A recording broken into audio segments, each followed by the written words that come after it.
ومصابيح وجعلناها رجوما للشياطين وأعتدنا لهم عذاب السعير وللذين كفروا بربهم عذاب جهنم وبئس المصير. صدق. حضرات، جماعت کے بعد اعلان کیا گیا ہے، تھوڑی سی تبدیلی ہے آج کے پروگرام میں. وہ یہ ہے کہ آج ہمیں مخاطب کرنے والے تھے حافظ محمد رشاد الدین صاحب، جو آپ کے جانے پہچانے مقرر ہیں اور اب تک انہوں نے کئی خطابات کیے ہیں آپ اور نامور مقرر ہیں. جماعت اسلامی کے بہت غیر معمولی اہم کارکن ہیں.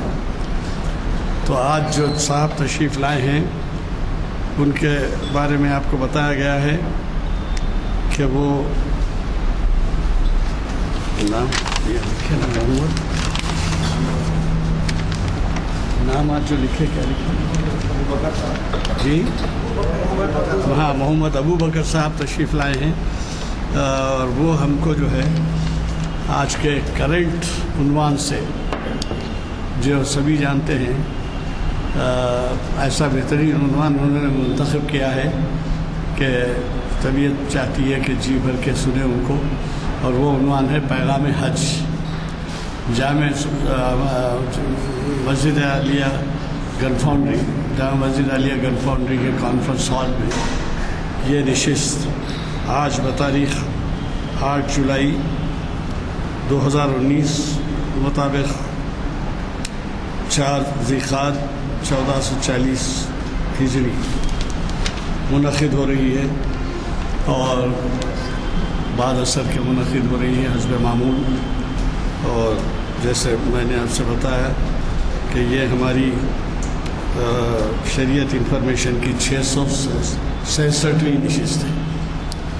حضرات، علامہ اقبال کا ایک شعر یاد آ رہا ہے جس سے ہماری آج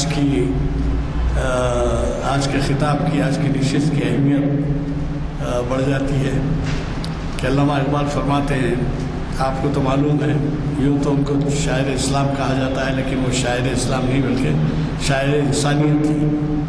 تو ان کا یہ جو خطاب ہے، وہ جو ایک شعر ہے وہ یہ ہے: نماز و روز و قربانی و حج، نماز و روز و قربانی و حج، یہ سب باقی ہیں، تو باقی نہیں ہے. تو یہ جو ہے آج کا عنوان حج ہمارے لیے اتنی اہمیت کا حامل ہے، اور ہمیں قوی توقع ہے کہ آج ہمارے مقرر صاحب ہمیں سیر حاصل معلومات پہنچائیں گے جس سے کہ کچھ نہ کچھ طریقے سے واقف ضرور ہوئے. میں انہیں دعوت خطاب دیتا ہوں، تشریف لائیں اور خطاب فرمائیں. العالمین یا رب، الحمد للہ رب العالمین، الحمد للہ الذی ہدانا لہذا وما كنا لنهتدي لولا ان هدانا اللہ، وصلی اللہ تعالی علی خیر خلقہ ونور عرشہ حبیبنا وحبیب اللہ وحبیبنا وشفیعنا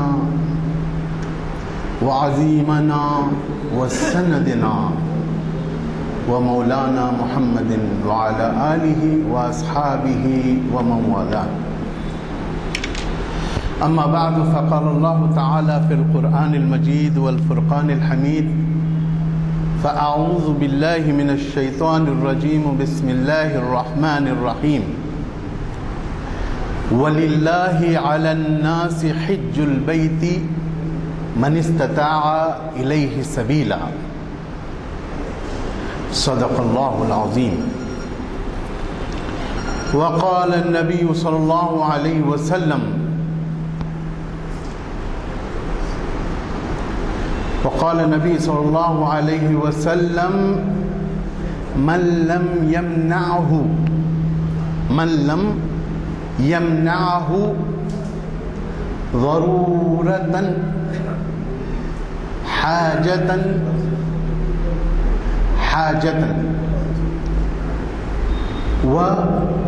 وسلطان جائر، حاجة ظاهرة وسلطان جائر ومرض حابس. حاجة ظاهرة، سلطان جائر ومرض حابس. فمات ولم يحج فليمت إن شاء يهوديا أو نصرانيا أو كما قال عليه الصلاة والسلام. مسجد صوفیہ، مسجد عالیہ گن فاؤنڈری اور اس کے گرد و نواح سے اس مسجد میں اللہ کے گھر میں جنہیں اللہ نے اپنے گھر میں مہمان بننے کی توفیق عنایت فرمائی ہے، ان پاک اور سعید روحوں کو میرا دل کی گہرائیوں سے سلام، السلام علیکم ورحمۃ اللہ وبرکاتہ. اور اسی طریقے سے اس مسجد کے انتظامی کمیٹی کے جو حضرات ہیں انہیں بھی، ان کے صدر، ان کے سیکریٹری اور ان کے تمام ممبران کو بھی میرا بہت بہت سلام.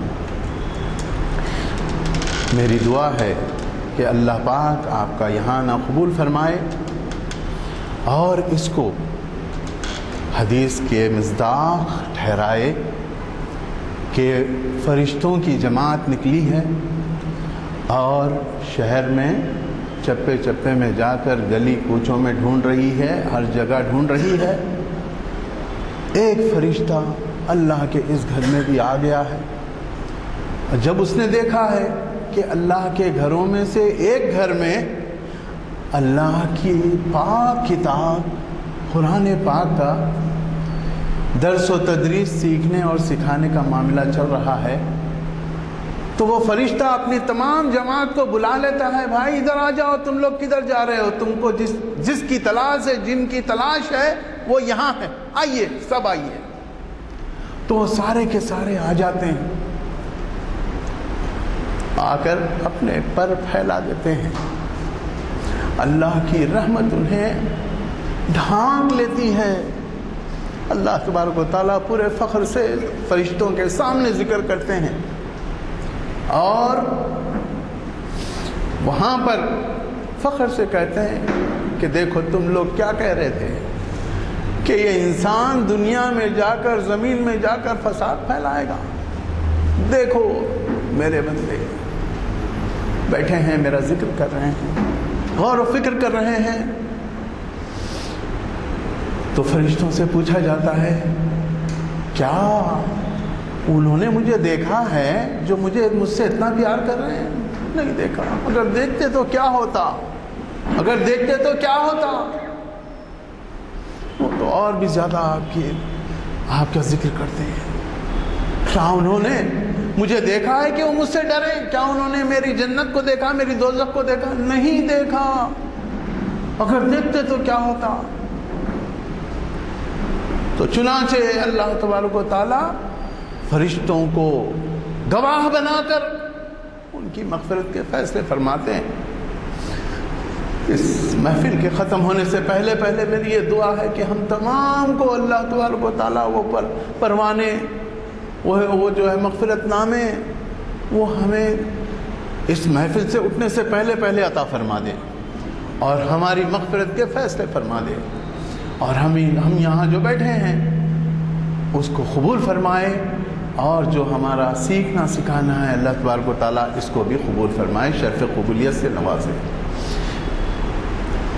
میرے بزرگان، میرے بھائیوں، میرے دوستوں، عزیز دوستوں، یہاں پر اصل میں تو حافظ صاحب آنا تھا لیکن اللہ تبارک و تعالیٰ کی مشیت کہ میں یہاں پر ہوں، تو اس کا مطلب یہ نہیں ہے کہ میں آپ سب سے اچھا زیادہ جاننے والا ہوں، نہیں، آپ مجھ سے بھی اچھا جانتے ہیں، لیکن ہمارے استاد کا، ہمارے معلم کا یہ حکم ہے کہ آج تم نے سبق پڑھ کر سنانا ہے۔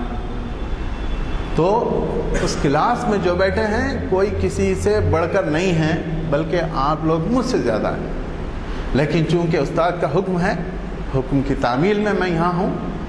اللہ تبارک و تعالیٰ مجھے اور آپ کو سننے سنانے کا جو شرف ہے اس کو حاصل کرنے والا بنائے، اور یہاں سے کچھ لے کر اٹھنے والا بنائے انشاءاللہ۔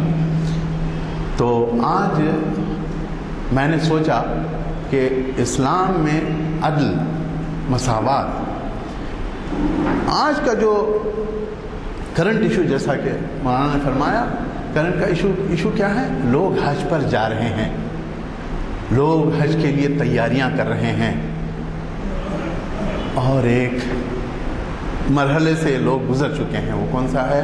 کہ ان کے بچے پاس ہو گئے ہیں، وہ نئی کلاسوں میں گئے ہیں، اور نئی کلاسوں میں جا کر نئی تعلیم کے لیے وہ تیاری اور جد و جہد میں لگے ہوئے ہیں۔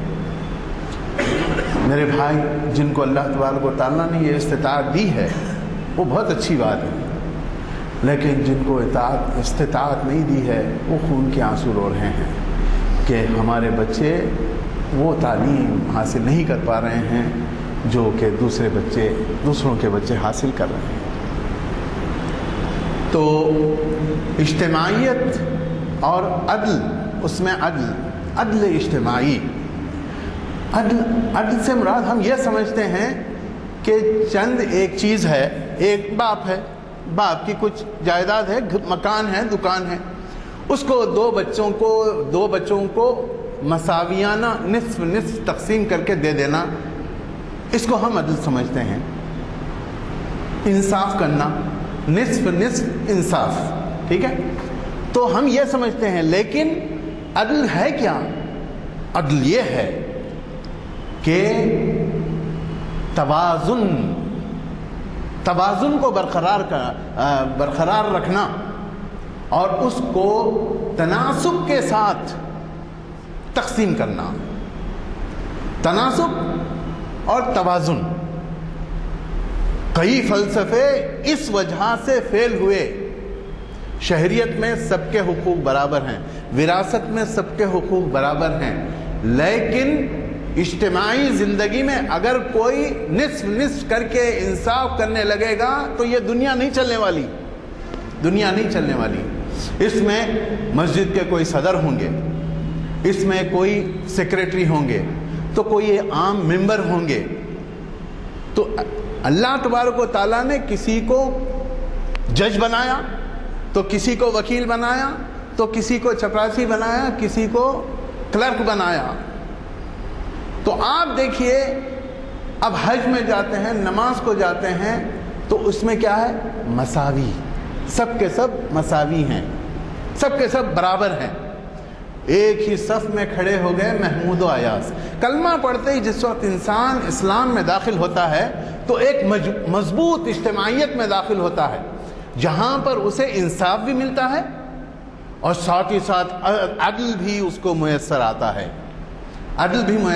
ہے، تو آپ دیکھیے کہ اسی اجتماعیت میں کوئی ایک امیر جماعت ہوگا، کوئی ایک سیکریٹری جماعت ہوگا، اللہ تعالیٰ نے اس کو وہ تناسب اور توازن کے حساب سے کچھ دیا ہے، لیکن جس وقت وہ مسجد میں آتا ہے نماز کے لیے تو سب کے برابر لائن میں کھڑا ہو جاتا ہے، صف میں کھڑا ہو جاتا ہے، اور ایک اقامت اور ایک امام کے پیچھے نماز ہوتی ہے۔ آپ دیکھیے، آج ہماری مسجد میں 2-3 صف تھے، 2.5 صف تھی، تو 2.5 صف کے لیے جو اقامت پڑھی گئی، بعض ایک مساجد میں تو 1 صف ہی ہوتی ہے، فجر میں اقامت پڑھی جاتی ہے۔ اقامت کے لیے کتنا ٹائم لگتا ہے؟ آدھا منٹ لگتا ہے اقامت پڑھنے کے لیے۔ آدھے منٹ میں وہ 10 20 25 50 60 لوگ یا 500 لوگ لگا لیجیے، اس میں جو ہے نا سب کے سب صف بندی کر لیتے ہیں، صف کھڑی ہو جاتی ہے اور سیدھی ہو جاتی ہے. اور اللہ کے رسول صلی اللہ علیہ وسلم نے فرمایا ان اللہ لا ينظر الى صف الاعوج، ٹیڑھی صف کو اللہ تبارک و تعالیٰ نہیں دیکھ سکتے، ریجیکٹ کر دیتے ہیں، ریجیکٹ.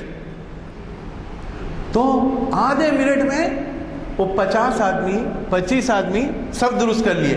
جمعہ کے دن 500 1000 ہوتے ہیں، بعض ایک مسجدوں میں 2 ہزار بھی ہوتے ہیں، 3 ہزار بھی ہوتے ہیں، 5000 بھی ہوتے ہیں. اس کو کیا 10 مرتبہ اقامت بولتے ہیں، 2 مرتبہ اقامت بولتے ہیں. اگر 2 مرتبہ اقامت بولے تو دوسرے دن صدر صاحب کے اوپر پورا شہر دوڑ پڑا ہوگا، یہ کیا ہو گیا آپ کی مسجد میں، یہ کیا ہو گیا. اسی وقت کے اندر آدھے منٹ کے اندر چاہے وہ 50 آدمی ہوں یا 500 آدمی ہوں یا 5000 آدمی ہوں، یا حج میں 50 لاکھ 60 لاکھ کیوں نہ ہوں، وہی آدھے منٹ میں سب کو اسمبل ہونا ہے، سب کو صف بند کرنا، سب بند ہونا ہے.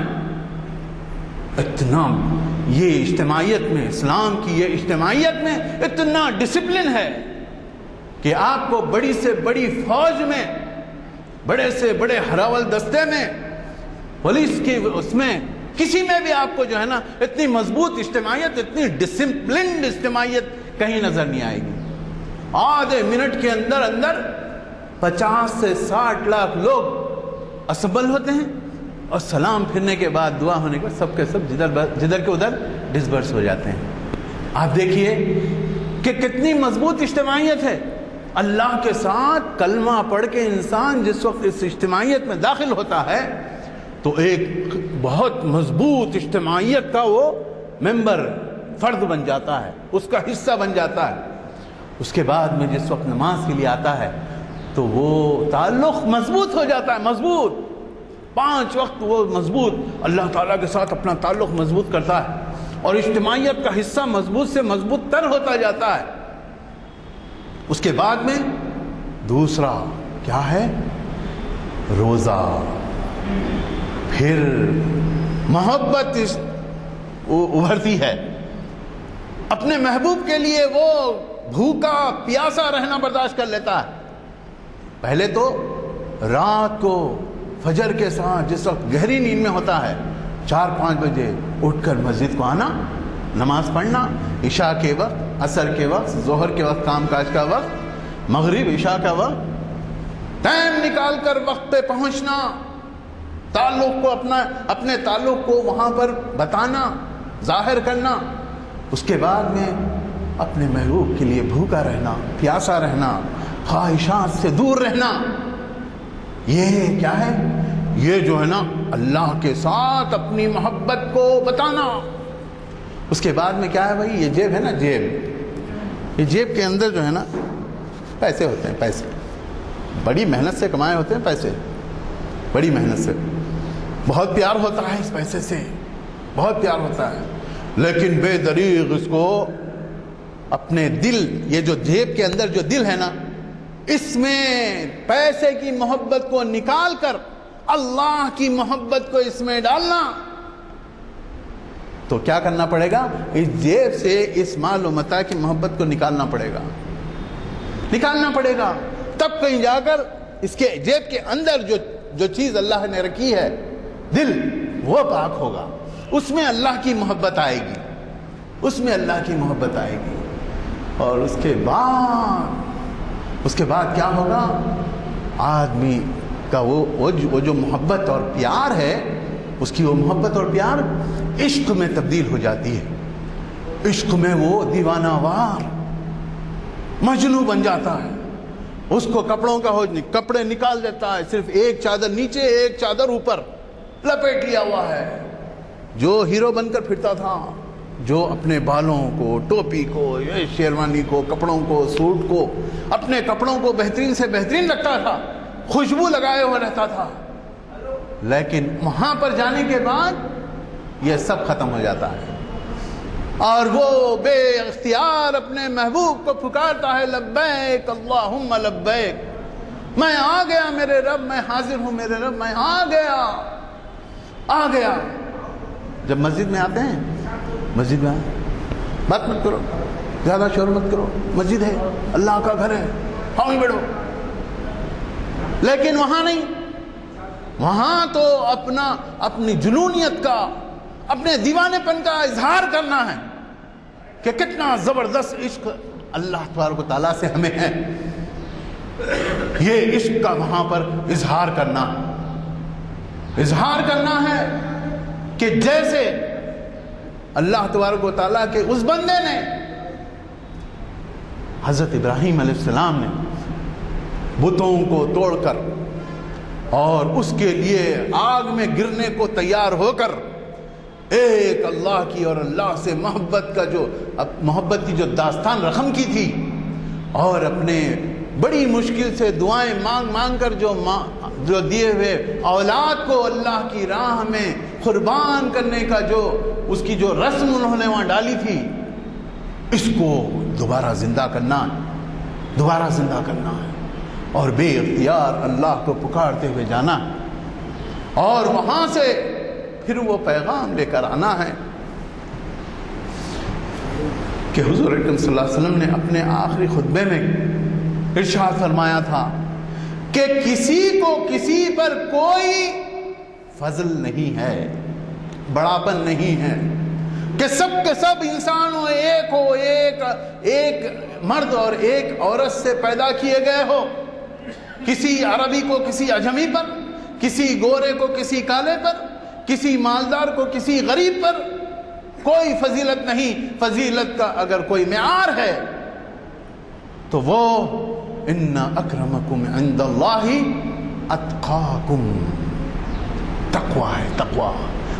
کون اللہ سے زیادہ ڈرتا ہے؟ کون اللہ سے زیادہ ڈرتا ہے؟ تو وہاں پر کالے بھی آ رہے ہیں، گورے بھی آ رہے ہیں، سب کے سب مساوی، سب کے سب مساوی. ایک حضور صلی اللہ علیہ وسلم کے پاس ایک شخص آئے، وہ اتنے کالے تھے کہ ان سے کالا کوئی بھی نہیں. ان کا نام بھی اسود ہی تھا، رضی اللہ عنہ. وہ آئے، آ کر کہنے لگے اے حضور، میں جو ہے نا اللہ پر ایمان لانا چاہتا ہوں، مجھے کیا ملے گا؟ مجھے کیا ملے گا؟ اگر میں ایمان لایا، کلمہ پڑھ لیا تو مجھے کیا ملے گا؟ وہی ملے گا جو حضرت ابو بکر اور حضرت عمر رضی اللہ عنہ کو جو پوزیشن حاصل ہے، وہی پوزیشن تمہاری بھی ہوگی. انہی کے ساتھ صف میں کھڑے ہو کر تم نماز ادا کرو گے. بلکہ اگر تم پہلے آ گئے مسجد میں اور ان کو آنے میں دیر ہو گئی تو ان سے بھی تم اگلی صف میں ہوں گے اور وہ تمہارے پیچھے ہوں گے. واہ، ایسا ہوگا. فوراً بے اختیار وہ کہتے ہیں حضور آپ کا ہاتھ سامنے لائیے، میں اسی وقت مسلمان ہوتا ہوں. یہ مساویانہ حقوق، یہ عدل، یہ انصاف اجتماعیت میں یہ ہے. عورتوں کے حقوق، مردوں کے حقوق، یہ سب. اور عورتوں کی تربیت. چھوٹے بچے کو حضرت اسماعیل علیہ السلام کو حضرت حاجرہ علیہ السلام ان کی پیاری بیوی کو لے آ کر وہ بے آب و گیاہ میدان میں چھوڑ کر آتے ہیں، وادی میں چھوڑ کر آتے ہیں اور پلٹ کے دیکھتے بھی نہیں ہیں، کیونکہ حکم ہے ایسا. اور وہ پیچھے بھاگتی بھی جا رہی ہیں. لیکن وہ سمجھ گئی، کیونکہ تھوڑے دن تک وہ حضور کی میت میں تھی، ساتھ تھی، تو ان کی اتنی تو تربیت ہو گئی تھی. انہوں نے پوچھا اللہ امرک بہذا، کیا تمہیں اللہ نے یہ حکم دیا ہے؟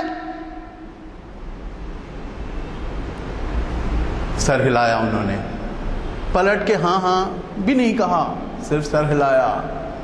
اذن لا یضیعن اللہ، ہمیں اللہ ضائع نہیں کرے گا، تم جاؤ. بے آب و گیا جگہ پر. پھر انہوں نے دعا کی، اے اللہ انی اسکنت ذریتی بواد غیر ذی زرع، اے اللہ میں نے اپنے بچوں کو کہاں چھوڑا ہے، بیوی بچے کو؟ بے آب و گیا وادی میں. اے اللہ لیقیم الصلاۃ، کہ یہ نماز قائم کریں. اس کے بعد میں فرمایا اللہ تبارک و تعالیٰ نے فرمایا بہت ساری ہدایتوں کے بعد فرمایا وَأَذِّن فِي النَّاسِ لِلْحَجِّ يَأْتُونَكَ سَعْيًا مِنْ كُلِّ ضَامِرٍ وَفَجٍّ عَمِيقٍ کہ تمہارا کام کیا ہے؟ وَأَذِّن فِي النَّاسِ، تمہارا کام آواز لگانا ہے، حج کے لیے آواز لگانا ہے۔ اس کو کہاں کہاں تک پہنچانا ہے وہ ہمیں معلوم ہے، کون سی وادی میں پہنچانا ہے، کون سے غار میں پہنچانا ہے، کون سے شہر میں پہنچانا ہے، کون سی گلی میں پہنچانا ہے، کون سے مرد کے صلب میں پہنچانا ہے اور کون سی عورت کے رحم میں پہنچانا ہے، یہ ہمارا کام ہے، ہم پہنچا کر رہیں گے۔ اور لوگ جگہ جگہ سے چپے چپے سے اٹھ کر وہاں دوڑتے ہوئے آئیں گے اور اس گھر کی جو ہے نا زیارت کو آئیں گے۔ حج کا مطلب کیا ہے؟ سفر کا قصد کرنا، سفر کے لیے قصد کرنا، نیت کرنا اور اس کی تیاری کرنا، اس کو حج کہتے ہیں۔ میرے بھائی، میں آپ کو یہاں پہ مناسک حج سنانے کے لیے نہیں بیٹھا ہوں، میں صرف یہ سنانے کے لیے بیٹھا ہوں میرے بھائی، جو لوگ حج کو گئے ہیں یا جو لوگ ابھی جانے والے ہیں اور جو لوگ نہیں گئے ہیں، ان کا اگر قرآن میں نام نہیں آیا ہے اور وہ پہلے سے افسردہ ہیں، اللہ میرا نام ابھی تک نہیں آیا، تو ان پر بھی اللہ تعالیٰ کی رحمتیں ہوں، اللہ ان کو بھی قبول فرمائے، ان کے تڑپنے کو قبول فرمائے، کہ وہ جو نہیں جا پائے ہیں اور وہ جو تڑپ رہے ہیں، ان کے دل میں جو تڑپ ہے اللہ اس کو قبول فرمائے۔ لیکن میرے بھائی، جس کے دل میں ابھی تک اس کا خیال بھی نہیں آیا، اب تک جس کے دل میں اس کا بالکل ذرا برابر چنگاری تک نہیں ہے کہ ہمیں حج پہ بھی جانا ہے، دکانیں برابر چل رہی ہیں، ٹائم سے کھل رہی ہیں، ٹائم پہ بند ہو رہی ہیں، آفس کو برابر ٹائم پہ جا رہے ہیں، ٹائم پہ آ رہے ہیں، اور یہ بہانہ کرتے ہیں کہ نہیں ابھی تو بچی کی شادی نہیں ہے، ابھی تو گھر نہیں بنا، اور ابھی تو یہ نہیں ہوا، ابھی تو وہ نہیں ہوا، سارے کام کرنے کے بعد حج پہ جا رہے ہیں۔ معافی چاہتا ہوں، یہاں پہ زیادہ لوگ اللہ تبارک و تعالیٰ نے اپنی جوانی میں ان سے بہت کام لیا ہے، اللہ تعالیٰ مزید ان سے کام لے، سفید ریش کے باوجود بھی، یہ پیرانہ سالی کے باوجود بھی اللہ تبارک و تعالیٰ ان سے دین کا کام لے رہا ہے۔ اس مسجد کے جتنے بھی خادمین ہیں ان میں تقریباً لوگ پیرانہ سالی میں ہیں، اور پھر بھی دل و جان سے کام کر رہے ہیں۔ اللہ تعالیٰ ان کی اس محنت کو قبول فرمائے، شرف قبولیت عطا فرمائے۔ لیکن جس وقت وہ نماز پڑھ رہے ہیں، ان کے دل کو معلوم ہے کتنی تڑپ ہو رہی ہے کہ اللہ کے سامنے میں اپنا ماتھا نہیں جھکا پا رہا ہوں، اللہ کے سامنے میں جھک نہیں پا رہا ہوں۔ جوانی میں تھا تو میں جھکتا تھا، کھڑا ہوتا تھا، قیام کرتا تھا، رکوع کرتا تھا، سجدہ کرتا تھا، خوما کرتا تھا، جلوس کرتا تھا، لیکن اب نہیں کر پاتا ہوں۔ بہرحال میں اپنا فرض ادا کر رہا ہوں۔ اسی طریقے سے میرے بھائی، یہ پورے کام نمٹا کے جانے کے بعد جس طرح نماز آپ کی ایسی ہے، حج بھی ویسا ہی ہوگا میرے بھائی، حج بھی ویسا ہی ہوگا۔ حج کو جانا ہے، نماز کو ادا کرنا ہے، کسی بھی عبادت کو ادا کرنا ہے، تو جس وقت ہمارے قوام دم ہے اس وقت اگر کریں گے تو ایک ایک اس کا فرض، اس کے واجبات، اس کی سنتیں، اس کے سارے مناسک صحیح ادا کر سکتے ہیں۔ ورنہ جس طرح آج ہماری نمازوں کا حال ہے، حج کا بھی وہی حال ہوگا، یا تو وہاں جانے کے بعد ادھر سے ادھر ہی چلے آتے ہیں، یا واپس آنے کے بعد پھر چلے آتے ہیں۔ اللہ تعالیٰ ایسی حالت سے ہمیں بچائے، ایسی حالت سے ہمیں بچائے۔ اور اگر نوجوان اس کام کو انجام دیتے ہیں تو حضرت ابراہیم علیہ السلام جس وقت بے دریغ آتش نمرود میں کود پڑے تھے، اس طرح کا عزم لے کر وہاں سے وہ نوجوان لوٹے گا۔ حضرت اسماعیل جس طرح وہ اپنے باپ کو کہنے لگے میرے گلے پہ چھری چلا دو، لیکن چلاتے خود انہوں نے روک دیا۔ حضرت اسماعیل علیہ السلام نے اپنے باپ کو روک دیا، رک جاؤ۔ کیوں رک جاؤ؟ ابھی تو تم جو ہے نا تیار تھے، ابھی تو تم تیار تھے، کرو بلکہ، لیکن ابھی کیوں رک جاؤ؟ کہنے لگے میرے ہاتھ کی پیر کی رسیاں پہلے کھول دو، ورنہ کل مورخ یہ لکھے گا کہ بیٹا تو ذبح ہونے کے لیے تیار نہیں تھا، قربان ہونے کے لیے تیار نہیں تھا، باپ نے اسے زبردستی باندھ کر جو ہے نا قربان کیا تھا، ذبح کیا تھا۔ نہیں، کھول دو میری رسیاں، میں اللہ کی راہ میں قربان ہونے تیار ہوں، قربان ہونے، میرے سارے جتنے بھی میرے جو ہے نا خواہشات ہیں وہ اللہ پر قربان، میرا جو کچھ بھی مال و متاع سب اللہ پر قربان، میری جتنی بھی نام، نمو، شہرت، عزت سب اللہ پر قربان، میرا گھر قربان، میرا خاندان قربان، میرے اہل و عیال قربان، ہر ایک پر میں چھری چلا سکتا ہوں۔ اگر یہ عزم لے کر نہیں آئے گا کوئی کہ میں اللہ کی راہ میں گرد و غبار سے اٹ جانے تیار ہوں، اللہ کی راہ میں پورا برہنہ ہو کے خالی ایک توال پر کفن مارنے کے لیے تیار ہوں، اور اللہ کی راہ میں سب کچھ برداشت کرنے کے لیے تیار ہوں، میں دیوانہ وار اللہ کو چاہتا ہوں اور اللہ کے لیے اپنی جان دے بھی سکتا ہوں اور لے بھی سکتا ہوں۔ اے اللہ، میں تیرے گھر تک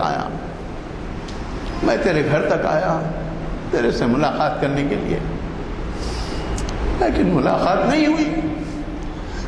اے میرے اللہ، قیامت کے دن جنت میں میری یہ خواہش پوری کر دینا، اپنے سے ملاقات کا شرف حاصل کروا دینا۔ میں تیرے سامنے روزانہ 5 وقت اپنی جبین جھکاتا رہا، سجدے کرتا رہا، رکوع کرتا رہا، تو اس سے دعائیں مانگتا رہا۔ ہے میرے اللہ، میں تیرے گھر تک آیا ہوں، نہیں دکھ رہا، لیکن جنت میں مجھے مایوس مت کرنا، جنت میں مجھے وہ نظارہ دکھا دینا۔ اے اللہ، تیرے حبیب کی شریعت پر ساری زندگی عمل کرتا رہا، جیسا شریعت نے کہا اٹھا، جیسا شریعت نے کہا بیٹھا، جیسا شریعت نے کہا اسی طرح میں عبادات کو انجام دیتا رہا۔ ہے میرے اللہ، تیری شریعت جس کے ذریعے سے تو نے بھیجی تھی، میرے پیارے حبیب کا روضہ تو میں نے دیکھ لیا، مسجد نبوی دیکھ لی، لیکن آپ کے اور ہمارے حبیب، پیارے حبیب محمد صلی اللہ علیہ وسلم کا نظارہ نہیں ہوا، دیدار نہیں ہوا۔ ہے میرے اللہ، قیامت کے دن میری یہ آرزو بھی پوری کر دینا، کہ جن کی شریعت پر چلتے ہوئے ہم نے ہر زخم سہے، ہر بدنامی سہی، ہر مصیبت کا مقابلہ کیا، شریعت کو بچانے کے لیے کتنے جلسے کیے، ہماری بہنوں نے کتنی ریالیاں نکالی، ایک جگہ پر تو اتنی لمبی ریالیاں کہ جہاں سے ریالی نکلنی تھی اور جہاں تک پہنچنی تھی یہ پوری کی پوری بھر گئی، لیکن وہ لائن ختم نہیں ہوئی، قطار ختم نہیں ہوئی۔ ہماری بہنوں نے اتنی لمبی ریالیاں بھی نکالی۔ اے اللہ، ان کی ان ساری محبتوں کو، ان ساری کاوشوں کو تو قبول کرنا، اور حضور صلی اللہ علیہ وسلم کو ہمارا پڑوسی بنانا، ان کی شفاعتوں سے ہمیں محروم مت کرنا، جام کوثر سے ہمیں محروم مت کرنا۔ اور آتے آتے اگر ہم یہ نہیں لائے تو زمزم تو سبھی لاتے ہیں۔ علامہ اقبال فرماتے ہیں، حاجیو وہاں کی سوغات، وہاں سے جو لاتے ہیں آپ لوگ سوغات ہمارے لیے تحفہ، زمزم کے علاوہ کچھ نہیں، زمزم کے علاوہ کچھ نہیں۔ ہمیں زمزم اور کھجور لا کر دیتے ہو، تسبیح ٹوپی لا کر دیتے ہو، وہ نسخہ کیمیا بھی تو دو جس سے ہماری یہ جو اجتماعیت ہے، ہمارا جو اسلام ہے، یہ سربلندی کو پہنچے، اور جس سے ہمارے اندر ایک جذبہ پیدا ہو۔ یہ جذبہ اگر نہیں آتا ہے، یہ نسخہ کیمیا نہیں آتا ہے، یہ پیغام نہیں آتا ہے، وہ جو حضور صلی اللہ علیہ وسلم نے اپنے آخری خطبے میں جو کہا تھا، فرمایا تھا کہ فَلْيُبَلِّغُ الشَّاهِدُ الْغَائِبِ، کہ میں جو یہاں پر خطبہ دیا ہوں، میں جو یہاں پر حج میں خطبہ دیا ہوں، جو لوگ موجود ہیں وہ ان تک پہنچا دیں جو یہاں پر موجود نہیں ہیں۔ فَلْيُبَلِّغْ الشَّاهِدُ الْغَائِبِ، کہ جو لوگ یہاں پر ہیں وہ اس پیغام کو وہاں تک پہنچا دیں جو یہاں پر نہیں ہیں۔ وہ اگر پیغام آئے گا اور ہماری زندگیوں میں اور ہماری جماعتوں میں اور ہمارے محلوں میں اور ہمارے سوسائٹی میں، ہمارے معاشرے میں جس وقت یہ پھولے گا اور پھلے گا، تو پھر یہ ہمارے ہندوستان کا نقشہ کچھ اور ہوگا۔ وہاں ہندوستان میں محبت، بھائی چارہ اور پیار، الفت یہ بھر جائے گی، اور ایک دوسرے کے ہم بھائی بھائی ہوں گے، کوئی کسی کا دشمن نہیں ہوگا، ہر کوئی ایک دوسرے کا دوست ہوگا، حلیم ہوگا، حریص ہوگا۔ اس طرح ہم جو ہے اللہ تبارک و تعالیٰ کے اس مقصد کو پہنچ جائیں گے جو اللہ تبارک و تعالیٰ اپنے اسلام دین حنیف کے ذریعے سے ہمیں دینا چاہتا ہے۔ وآخر الدعوانا ان الحمد للہ رب العالمین۔ سبق ملتا ہے۔ آپ کو یہ بھی سنا دوں کہ ہمارے اگلے ہفتے کے جو پیمفلیٹس آئے ہیں، آ گئے ہیں، کم از کم 10 پیمفلیٹ لیتے جائیے، اپنے مسجد میں، اپنے دوست احباب میں، محلے میں تقسیم کیجیے۔ میں اس سے پہلے بھی آپ سے کہتا آیا ہوں کہ تبلیغ کے لیے لوگ گھر بار چھوڑ کر نکل جاتے ہیں، مہینہ 2 مہینے 3 مہینے، اور ہم جو ہے اگر یہ پیمفلیٹ بھی دیں تو دین کی خدمت ہوگی۔ ضرور کوشش کیجیے لے کے جائیں اور اپنے حلقوں میں تقسیم کریں۔ اگر یہ بھی چاہتے ہیں کہ ہمیشہ آپ کے لیے کوئی 10-15 کا کٹا دیا جائے تو اس کے بھی نام لکھائیے اور آپ کو دے دیا کریں گے۔ اور آپ کو ہمارے پروگرام کے مطابق اگلا جو خطاب ہے وہ ہلال عید اور اقبال کے عنوان سے 4 شنبے کے دن اسی مقام پر اسی وقت بعد نماز سب منعقد ہوگا، اور اس سے آپ کے جانے پہچانے مقرر جنہوں نے اب تک کئی مرتبہ ہمیں مخاطب کیا ہے، لخول صاحب یہ بہت اچھے اسکالر ہیں اور اقبالیات کی 987ویں نشست کو مخاطب کر رہے ہیں، اس میں ضرور شرکت ہوگا۔ یہ 4 شنبے کے دن یعنی کل نہیں پرسوں، میں چونکہ دعا ہو چکی ہے اس لیے نشست کے برخاستگی کا اعلان کرتا ہوں۔